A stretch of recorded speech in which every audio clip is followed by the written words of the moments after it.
नमस्कार दोस्तों, कैसे हैं आप लोग। मेरा नाम सरव कुमार है और मैं आप लोग को यहाँ पर महेश बन्नेवाल की किताब एनसीईआरटी सार संग्रह क्लास 6 पढ़ा हूँ, जो कि आपका वन लाइनर है। ये ठीक है किताब।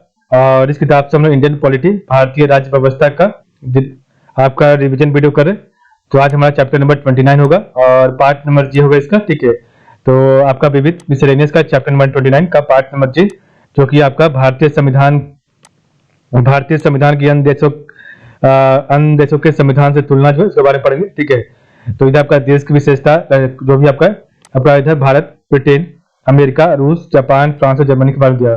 तो भारत का संविधान जो है वो लिखित संविधान है, ब्रिटेन का अलिखित संविधान है, अमेरिका का भी लिखित संविधान है, रूस का अभी कुछ नहीं, जापान का लिखित संविधान है, फ्रांस का भी लिखित संविधान है और जर्मनी का कुछ अभी नहीं है। ठीक है, लचीला कठोर, तो आपका जो है भारत का जो संविधान है वो मिश्रित संविधान है। ठीक है, मिश्रित है, ना ज्यादा लचीला ना ज्यादा कठोर है। ब्रिटेन का संविधान लचीला संविधान है। ठीक है, अमेरिका का कठोर है, रूस का भी कठोर है और जापान का भी कठोर है और फ्रांस का भी कठोर है और आपका जर्मनी का भी कठोर है। ठीक है, ये आपका जो है आपका एकात्मक या संघात्मक, तो आपका जो भारत देश है वो आपका एकात्मक लक्षणों सहित संघात्मक व्यवस्था वाला आपका भारत देश है। और ब्रिटेन आपका एकात्मक जो है यहाँ पर आपका व्यवस्था है। अमेरिका में संघीय व्यवस्था है, रूस में भी आपका संघीय व्यवस्था है और जापान में एकात्मक व्यवस्था है, फ्रांस में एकात्मक व्यवस्था है, आपका जर्मनी में संघीय व्यवस्था है। ठीक है, संसदीय और अध्यक्षीय लोकतंत्र, तो आपका संसदीय और अध्यक्षीय लोकतंत्र, तो आपका भारत का संसदीय लोकतंत्र है। भारत में आपका संसदीय लोकतंत्र है, ब्रिटेन में भी आपका संसदीय लोकतंत्र है, अमेरिका में आपका अध्यक्षीय लोकतंत्र है और रूस में आपका अर्ध अध्यक्षीय है। ठीक है, और जापान में आपका जो आपका संसद है लोकतंत्र, वो आपका संसदीय लोकतंत्र है और फ्रांस में आपका अर्ध अध्यक्षीय लोकतंत्र, अर्ध अध्यक्षीय और अर्ध संसदीय लोकतंत्र है और आपका जो है जर्मनी में संसदीय गणतंत्र है। ठीक है, जर्मनी आपका संसदीय गणतंत्र है। आपका संसदीय संप्रभुता, तो भारत का संविधान, भारत में जो है आपका भारत का संविधान सर्वोच्च है। ठीक है, भारत में, और ब्रिटेन में आपका संसदीय संप्रभुता है, अमेरिका में संविधान की सर्वोच्चता है, रूस का आप इसमें नहीं बताया गया, और जापान में आपका संविधान की सर्वोच्चता है और फ्रांस में आपका संसद की सीमित शक्तियां हैं। ठीक है, गणतंत्र और राजतंत्र, तो भारत आपका गणतंत्र प्रधान है, तो भारत आपका गणतंत्र प्रधान है और ब्रिटेन आपका संवैधानिक गणतंत्र है। ठीक है, तो ब्रिटेन आपका संवैधानिक गणतंत्र है और अमेरिका आपका गणतंत्र है, तो अमेरिका आपका गणतंत्र है। ठीक है, और रूस भी आपका गणतंत्र देश है, जापान आपका संवैधानिक राजतंत्र देश है और फ्रांस आपका गणतंत्र है और आपका जो है जर्मनी आपका गणतंत्र देश है। ठीक है, राष्ट्रपति, तो आपका भारत में नाम मात्र का एवं अप्रत्यक्ष निर्वाचन से आपका राष्ट्रपति का चुनाव यहाँ पर होता है। ठीक है, और यहाँ आपका जो है अमेरिका में, ब्रिटेन में आपका कोई राष्ट्रपति नहीं है। ठीक है, और आपका जो है अमेरिका में कार्यकारी प्रधान, और ये आपका प्रत्यक्ष निर्वाचन से चुनाव हो जाता है यहाँ पर राष्ट्रपति का। और नेक्स्ट आपका है रूस में, तो रूस में आपका कार्यकारी प्रधान एवं प्रत्यक्ष निर्वाचन से चुनाव होता है। और आपका जो है जब जापान में आपका नहीं है कोई राष्ट्रपति, और फ्रांस में, तो फ्रांस में आपका कार्यकारी प्रधान और प्रत्यक्ष निर्वाचन से चुनाव होता है फ्रांस के राष्ट्रपति का। और जर्मनी, तो जर्मनी में आपका जो है जर्मनी में नाम मात्र का प्रधान और आपका एवं अप्रत्यक्ष मतदान से यहाँ पर चुनाव होता है आपका राष्ट्रपति का। ठीक है, तो इस प्रकार हमने देखा। नेक्स्ट आपका है नागरिकता, भारत का नागरिकता एकल नागरिकता है और ब्रिटेन में भी आपका एकल नागरिकता है, अमेरिका में आपका द्वैध नागरिकता है और इधर आपका जो है रूस, तो रूस में आपका जो है द्वैध नागरिकता है, जापान में आपका एकल नागरिकता है। ठीक है, और ये आपका जो है फ्रांस, तो फ्रांस में आपका जो है द्वैध नागरिकता है और जर्मनी में आपका सैद्धांतिक एकल नागरिकता है। तो आपका नागरिकता जो भारत में एकल है, ब्रिटेन में एकल नागरिकता है, अमेरिका में द्वैध नागरिकता है और आपका रशिया में द्वैध नागरिकता है और जापान में आपका एकल नागरिकता है और आपका जो फ्रांस में भी आपका द्वैध नागरिकता है और जर्मनी में आपका सैद्धांतिक एकल नागरिकता है। विधि की सम्यक प्रक्रिया, तो विधि की सम्यक प्रक्रिया विधि द्वारा स्थापित प्रक्रिया, तो आपका जो यहाँ भारत आपका विधि द्वारा स्थापित प्रक्रिया यहाँ पर है और ब्रिटेन में विधि का शासन है और आपका जो अमेरिका में विधि की सम्यक प्रक्रिया है, रशिया का नहीं पता, और जापान का जो विधि द्वारा स्थापित प्रक्रिया है। बाकी आपका फ्रांस और जर्मनी का नहीं पता। नेक्स्ट आपका ब्रिटेन का संविधान। तो ब्रिटेन का संविधान, तो यहाँ से आपका क्या क्या लिया गया, ठीक है। तो राज्याध्यक्ष, तो राज्याध्यक्ष वंश परंपरा के आधार पर था। तो आपका जो ब्रिटेन का संविधान जो है, इसमें क्या क्या, तो राज्याध्यक्ष वंश परंपरा के आधार पर होता है। अलिखित संविधान, तो यहाँ आपका अलिखित संविधान और चार्टर लॉर्ड्स अधिनियम एवं रीति रिवाज व परंपराओं पर आधारित है आपका यहाँ का जो है संविधान। ये आपका यहाँ का अलिखित संविधान है और यहाँ पर चार्टर लॉर्ड्स अधिनियम एवं रीति रिवाज व परंपराओं पर आधारित है, ठीक है। दो सदन, हाउस ऑफ लॉर्ड्स उच्च सदन और हाउस ऑफ कॉमन जो कि आपका निम्न सदन है ब्रिटेन में। और यहाँ का सम्राट जो है क्राउन, ठीक है। कार्यपालिका का नाम मात्र का प्रमुख होता है, जबकि वास्तविक प्रमुख प्रधानमंत्री होता है यहाँ का, ठीक है। अमेरिका का आपका अमेरिका का संविधान में क्या है, तो ये आपका अध्यक्षीय एवं संघात्मक शासन प्रणाली यहाँ की है। राष्ट्रपति ही राज्य एवं कार्यपालिका का प्रमुख होता है अमेरिका में। और दोहरी नागरिकता तथा स्वतंत्र न्यायपालिका यहाँ पर ये। और संघ एवं राज्यों का अलग संविधान यहाँ पर है। संसद के दो सदन, प्रतिनिधि सभा में व सीनेट है। और अविनाशी राज्यों का विनाशी संघ यहाँ पर है। जर्मनी, तो जर्मनी का संविधान, तो वर्तमान संविधान वर्ष 1949 में निर्मित व परिवर्तित हुआ था। और यहाँ आपका संघीय शासन एवं संसदीय शासन प्रणाली आपका जर्मनी में। राष्ट्रपति नाम मात्र का प्रमुख तथा वास्तविक प्रमुख चांसलर होता है। और द्विसदनात्मक, तो बुंदेस्रात, तब बुंदेस्रात व बुंडेस्टैग, तो सदन आपका जो है बुंदेस्रात है और बुंडेस्टाग आपका दो निम्न सदन है, ठीक है। फ्रांस का संविधान, तो वर्ष 1958 में पंचम गणराज्य तथा एकात्मक व्यवस्था यहाँ की गई थी। और संसदीय व अध्यक्षीय शासन प्रणाली का मिश्रण यहाँ पर है। द्विसदनात्मक, तो आपका द्विसदनात्मक नेशनल असेंबली निम्न सदन एवं सीनेट उच्च सदन है। और राष्ट्रपति राज्य एवं शासन दोनों का प्रमुख यहाँ पर है, ठीक है। दक्षिण अफ्रीका का संविधान, तो वर्ष 1997 में नया संविधान बना था। और आपका यहाँ पे एकात्मक शासन व्यवस्था थी। राष्ट्रपति शासन एवं राज्य दोनों का अध्यक्ष था। और द्विसदनात्मक नेशनल असेंबली निम्न सदन और नेशनल काउंसिल आपका उच्च सदन, ठीक है। तो आपका वर्ष 1997 में नया संविधान बना, ठीक है। और एकात्मक शासन व्यवस्था और राष्ट्रपति शासन एवं राज्य दोनों के अध्यक्ष थे। और द्विसदनात्मक नेशनल असेंबली निम्न सदन एवं नेशनल काउंसिल उच्च सदन था। चीन का संविधान, तो वर्ष 1982 में चौथा संविधान लागू हुआ था।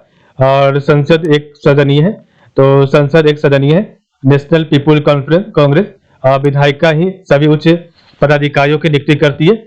और एकात्मक शासन प्रणाली यहाँ पर होती है। प्रधानमंत्री सरकार का प्रधान होता है, राज्य का नहीं, ठीक है। तो चीन का संविधान, तो वर्ष 1982 में चीन चौथा संविधान लागू हुआ था। और संसद एक सदनीय नेशनल पीपुल कांग्रेस है। और विधायिका ही सभी उच्च पदाधिकारियों की नियुक्ति करता है। और एकात्मक शासन प्रणाली यहाँ पर होती है। प्रधानमंत्री सरकार का प्रधान यह है, राज्य का नहीं। कर्नाटक का संविधान, तो आपका कर्नाटक का संविधान क्या है, तो संघीय शासन का प्रमुख गवर्नर आपका ब्रिटिश महारानी द्वारा नियुक्त, ठीक है। और शक्तियों का वितरण 4 सूचियों में। और द्विसदनात्मक हाउस ऑफ कॉमन निम्न व सीनेट आपका उच्च है। और प्रांतों का डिप्टी जो है प्रांतों में आपका जो प्रमुख डिप्टी गवर्नर होता है। नेक्स्ट आपका है संसद की प्रमुख समितियां, तो इसको पढ़ते हैं, ठीक है।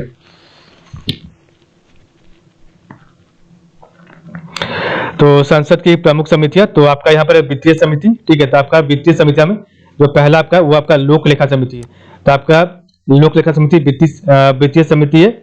और इसमें आपके सदस्य की संख्या लोकसभा से 15 सदस्य चुने जाते हैं और तथा राज्यसभा से 7 सदस्य मनोनीत होते हैं, ठीक है। और सदस्यों का निर्वाचन, तो अनुपातिक प्रतिनिधित्व प्रणाली से एकल संक्रमणीय मत के आधार पर किया जाता है। और इनका कार्य विभिन्न मंत्रालयों के व्यय और सीएजी के प्रतिवेदन पर विचार करना होता है। प्राक्कलन समिति, तो आपका प्राक्कलन समिति एक तरह का आपका वित्तीय समिति है। और केवल लोकसभा के 30 सदस्य यहाँ पर होते हैं। और अनुपातिक प्रतिनिधित्व प्रणाली से एकल संक्रमणीय मत पर आधार पर किए जाते हैं। कार्य आपका धन प्राक्कलनों, तो धन प्राक्कलनों में निहित नीति के अनुरूप व्यय की जांच करना होता है। आपका सार्वजनिक उपक्रम समिति, जो कि आपका वित्तीय समिति है। और यहाँ पर आपके जो है लोकसभा के 15 तथा राज्यसभा के 7 सदस्य होते हैं। और सदस्यों का निर्वाचन, तो अनुपातिक प्रतिनिधित्व प्रणाली से एक संक्रमणीय मत के आधार पर होता है। कार्य जो आपका तो सार्वजनिक प्रतिष्ठानों के लेखा एवं प्रतिवेदनों की समीक्षा एवं समीक्षा स्क्रूटनी करना होता है। सदन की समितियां, तो एक आपका जो है कार्य मंत्रणा समिति, ठीक है, जो कि आपका लोकसभा में अध्यक्ष सहित 15 एवं राज्यसभा में सभापति सहित 11 सदस्य होते हैं। और इसमें आपका जो लोकसभा अध्यक्ष एवं राज्यसभा सभापति अपने अपने सदनों में इस समिति के पदेन अध्यक्ष होते हैं। और विधेयकों तथा विषयों के लिए सदन की कार्यवाही में समय निर्धारित करना होता है। नेक्स्ट आपका नियम समिति, जो कि आपका लोकसभा की समिति और लोकसभा की समिति से 15 और राज्यसभा की समिति से 16 लोग होते हैं। लोकसभा इसमें आपके अध्यक्ष और लोकसभा अध्यक्ष आपके पदेन अध्यक्ष होते हैं। और संसदीय कार्यवाही, तो आपका संसदीय कार्यवाही व नामित लोकसभा अध्यक्ष की प्रक्रिया पर विचार करना होता है। नेक्स्ट आपका गैर संसद सदस्यों से निर्मित विधेयक, तो गैर संसद सदस्यों से निर्मित विधेयक तथा संकल्प शक्ति, तो आपका इसमें 15 सदस्यों से बनी समिति होती है। और उपाध्यक्ष जो आपका होता है, उपाध्यक्ष लोकसभा का, वो आपका जो है पदेन अध्यक्ष होता है इसका। और सदस्यों द्वारा प्रस्तुत संविधान, तो सदस्यों द्वारा प्रस्तुत संविधान संशोधन विधेयक की जांच करना एवं गैर सरकारी विधेयकों का वरीकरण एवं समय का निर्धारण करना होता है। नेक्स्ट आपका जांच समितियां, तो आपका जांच समितियां 2 प्रकार की होती है, एक आपका याचिका समिति और एक आपका विशेषाधिकार समिति। तो आपका याचिका समिति में क्या है, तो 15 लोकसभा से तथा 10 आपके सदस्य राज्यसभा से होते हैं। लोकसभा अध्यक्ष द्वारा नामित किए जाते हैं ये, ठीक है। और सभी याचिकाओं का परीक्षण करना जो लोकसभा में प्रस्तावित होने के बाद उसे सौंपी जाती है तथा याचिकाओं में किए गए प्रमुख शिकायतों के संबंध में अपना प्रतिवेदन देना होता है। विशेषाधिकार समिति, तो लोकसभा से 15 तथा राज्यसभा से 10 सदस्य होते हैं, ठीक है। और लोकसभा अध्यक्ष द्वारा नियुक्त किया जाता है, ठीक है, इनको। और जो है संसद के किसी सदस्य, तो संसद के किसी सदस्य या अध्यक्ष द्वारा विशेषाधिकार उल्लंघन से संबंधित मामलों की जांच करना होता है। संवीक्षण समितियां, तो आपका संवीक्षण समितियां क्या है, तो एक आपका सरकारी आश्वासन से संबंधित समिति है। सेकंड आपका अधीनस्थ विधान संबंध समिति और थर्ड आपका कानून समिति है। तो सरकारी आश्वासनों से संबंधित समिति, तो लोकसभा के 15 सदस्य और इनकी नियुक्ति 1 वर्ष के लिए होती है, ठीक है। और सरकार या मंत्रियों द्वारा दिए जाने वाले आश्वासन पूरे किए गए अथवा नहीं, इस बात की जांच कर प्रतिवेदन प्रस्तुत करना होता है। अधीनस्थ विधान संबंधी समिति, तो 15 लोकसभा के सदस्य होते हैं इसमें और इसका कार्यकाल 1 वर्ष का होता है। और संविधान द्वारा प्रदत्त नियमों उपनियमों तथा प्रदत्त शक्तियों का पदाधिकारियों द्वारा उचित प्रयोग की जांच करना होता है। कानून समिति, तो लोकसभा के इसमें आपके लोकसभा के 15 सदस्य होते हैं। लोकसभा अध्यक्ष इसका पदेन अध्यक्ष होता है और सरकार द्वारा बनाए जा रहे नियमों व अधिनियमों की जांच करना होता है, ठीक है। नेक्स्ट आपका सेवा समिति, तो सेवा समितियों में आपका एक आता है जो कि आपका समान प्रयोजन समिति है, ठीक है। तो समान प्रयोजन समिति, तो इसमें आपके लोकसभा के 20 सदस्य होते हैं। लोकसभा अध्यक्ष जो कि आपका पदेन अध्यक्ष होता है और इसका जो काम होता है सदन की कार्यप्रणाली, तो सदन की कार्यप्रणाली के संगठन तथा सुधार से संबंधित विषयों पर परामर्श देना होता है, ठीक है। तो ये आपका टोटल बहुत इंपॉर्टेंट है। संसद की प्रमुख समितियां, तो आपका वित्तीय समितियां, तो लोक लेखा समिति, ठीक है। तो आपका लोक लेखा समिति, प्राक्कलन समिति और आपका जो सार्वजनिक उपक्रम समिति, ठीक है। नेक्स्ट आपका है सदन की समितियां, तो कार्य मंत्रणा समिति, नियम समिति और आपका गैर संसद, तो गैर संसद सदस्यों से निर्मित विधेयक तथा संकल्प समिति। नेक्स्ट आपका जांच समिति, तो याचिका समिति और विशेषाधिकार समिति। संवीक्षण समितियां, तो सरकारी आश्वासनों से संबंधित समिति। अधीनस्थ विधान संबंध समिति, आपका कानून समिति। आपका नेक्स्ट है सेवा समितियां, तो आपका सामान्य प्रयोजन समितियां, ठीक है। तो ये आपका टोटल था जिसको हमने पढ़ा। तो आज के लिए बताइए, कल हम आपका चैप्टर नंबर 29 का पार्ट नंबर के पढ़ेंगे, जो कि आपका होगा भारत में राज्य व्यवस्था में प्रथम, जो भी आपका दिया गया उसको पढ़ेंगे, ठीक है। तो आज के लिए बस इतना ही। आप लोग का बहुत बहुत धन्यवाद, ठीक है।